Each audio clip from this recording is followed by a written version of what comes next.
여러분 안녕하십니까? 포항 MBC 뉴스데스크입니다. 포스코 포항제철소에서 20대 여성 직원이 입사 이후 지속적인 직장 내 성희롱과 성추행을 당했다며 가해자들을 경찰에 고소했습니다. 지난해 말쯤 회사에 직장 내 성희롱을 당했다고 신고를 했는데 2차 피해에 시달렸다고 합니다. 박성아 기자가 보도합니다.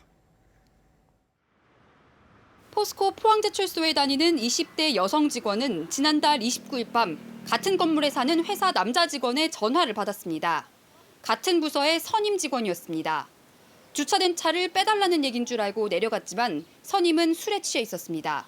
여성은 이 남성이 힘으로 자신의 집으로 밀고 들어와 뇌진탕에 걸릴 정도로 때린 데 이어 성폭력까지 행사했다고 주장했습니다. 가해자 얼굴이 떠올라서 화가 너무 많이 나서 잠을 제대로 자지 못합니다.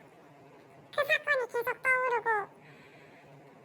그런데 이런 성폭력 피해는 처음이 아니었다고 여성은 호소했습니다. 남성 직원이 압도적으로 많은 포스코에 입사한 뒤 부서 내 단 한 명뿐인 여성 직원으로 수년 동안 직장 내 성희롱과 성추행에 시달렸다는 겁니다. 옆에 오라고 하셔서 옆에 앉아서 술을 강요했습니다. 그리고 허벅지 안쪽을 만졌습니다. 지난해 말 같은 부서 직원 한 명을 직장 내 괴롭힘과 성희롱으로 회사에 신고했지만 비밀은 지켜지지 않았습니다. 여성은 부서 내 왕따와 험담 같은 2차 가해에 시달리다 다른 부서로 이동했는데 회사는 석 달 만에 원래 부서로 돌려보냈습니다. 하루하루가 너무 고통스러웠습니다. 그리고 아버지가 포스코에 들어가서 굉장히 자랑스러워했기 때문에. 여성은 결국 지난 6월 7일 같은 부서 직장 상사 4명을 성추행과 강간 미수 등의 혐의로 경찰에 고소했습니다.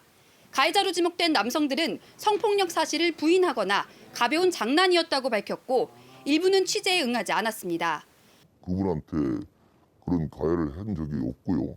신체 접촉을 한 적도 없습니다. 포스코 측은 현재 경찰 조사가 진행 중이기 때문에 회사가 입장을 밝히기는 어렵다고 밝혔습니다. MBC 뉴스 박성아입니다. 포항문화방송은 최근 포스코 케미칼의 하청 갑질 행태를 집중 보도했는데요.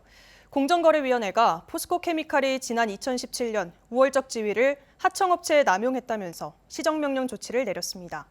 피해 업체는 2015년에도 포스코 케미칼의 갑질로 연매출 10억 원의 피해를 당했다고 주장하고 있는데 공정위의 철저한 조사가 필요합니다. 배현정 기자입니다.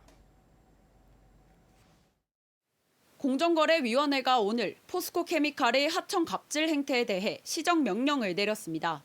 공정거래위는 포스코 케미칼이 지난 2017년 하청업체인 세강산업 측과 충분한 협의 없이 일방적으로 발주를 중단했다고 밝혔습니다. 공정거래위 조사 결과 포스코 케미칼의 갑질로 하청업체가 입은 손실 매출액은 4,800여만 원. 포스코 케미칼을 상대로 힘겨운 싸움을 벌여온 하청업체 대표는 문제를 제기한 지 3년 만에야 겨우 공정거래위의 판단을 받아냈습니다. 설명만이 문제가 아니고 실제 더 큰 것도 전부 다 이렇게 불법적으로 저를 이렇게 불이익을 줬지만 이번에 공정거래위원회 결과를 보고 상당히 좀 조금이라도 제가 억울함이 인정된 것 같아요. 피해 하청업체인 세강산업은 해당 건 외에도 또 다른 불공정 하도급 거래 행위 2건에 대해서도 공정거래위의 판정을 기다리고 있습니다. 세강산업 측은 2015년에도 포스코 케미칼의 일방적인 발주 중단으로 연 매출액 10억 원의 피해가 발생했다며 하청 갑질이 다시 발생하지 않도록 공정거래위가 철저히 조사해달라고 요구했습니다. 앞으로 어떤 일이 있어도 이런 일이 재발되지 않도록 정말 이 사회가 공정하게 또 이렇게 밝혀지고 좀 개선이 됐으면 하는 그런 바람도 있습니다. 한편 포스코 케미칼은 이번 공정거래위의 처분 내용을 면밀히 검토해 향후 개선 및 대응 방안을 마련할 예정이며 해당 협력사에 불이익을 제공한 것은 아니라고 밝혔습니다. MBC 뉴스 배현정입니다. 포항 바로세우기 실천운동본부가 오늘 기자회견을 열고 차기 포항시 의회 의장은 포스코와 이해관계가 없는 인물이어야 한다고 주장했습니다. 특히 포스코 지주사 본사 포항 이전 문제가 확실히 해결되지도 않았다며 앞으로는 포스코와 이해관계가 있는 사람이 국회의원이나 시장, 지방의원으로 나서는 것은 바람직하지 않다고 주장했습니다. 또 차기 포항시 의회 의장은 시민 중심의 의정 활동을 펼쳐 나가야 한다며 국회의원의 하수인이 되어서는 안 된다고 밝혔습니다. 경북교육청의 지진으로부터 안전한 학교 만들기 사업이 순조롭게 추진되고 있습니다. 경북교육청은 각급 학교의 내진 보강을 2024년까지 마무하는 것을 목표로 매년 400억 원 이상의 예산을 투입하고 있으며 현재 대상 건물의 61%, 1,800여 동에 대한 보강을 완료했다고 밝혔습니다. 또 내진 보강이 어려운 건물에 대한 해결 방안을 마련하기 위한 TF 협의회도 구성해 철거나 개축 등의 방안도 모색하고 있습니다. 올해 영남권 9개 철도 건설 사업에 8,060억 원이 투입됩니다. 국가철도공단은 지난해 개통돼 현재 열차가 운행 중인 울산 포항, 영천 신경주 노선에 1,631억 원을 투입해 기존 노선의 구조물 철거와 스크린 도어를 설치합니다. 또 노반 공사가 끝난 동해선 2단계 영덕 삼척 구간의 궤도화 시스템 공정을 추진하고 있으며 2024년 포항 삼척 철도 개통과 동시에 포항 동해 구간 전철화를 위한 궤도화 건축 시스템 전 구간 공전을 올해 본격적으로 추진합니다. 전철화 사업이 끝나면 포항에서 삼척까지 55분 만에 이동이 가능해집니다. 밤사이 기온이 떨어지지 않아 포항에서 올해 첫 열대야가 나타났습니다. 대구지방기상청에 따르면 전날 오후 6시부터 오늘 오전 9시 사이 포항 최저기온이 25.1도로 올해 들어 첫 열대야 현상이 나타났습니다. 이는 지난해 7월 12일 포항에서 첫 열대야가 발생한 것과 비교해 24일이나 빠릅니다. 경북도는 울릉도 관광객 증가에 대비하고 지역 주민을 위한 소방 서비스 질을 높이기 위해 울릉 소방서를 신축합니다. 울릉군이 도동리 일대 8천여 제곱미터의 터를 확보해 소방서 건립 기반 조성 사업을 진행할 예정이며 2025년까지 연면적 3,930제곱미터 규모의 소방서를 새롭게 건립할 계획입니다.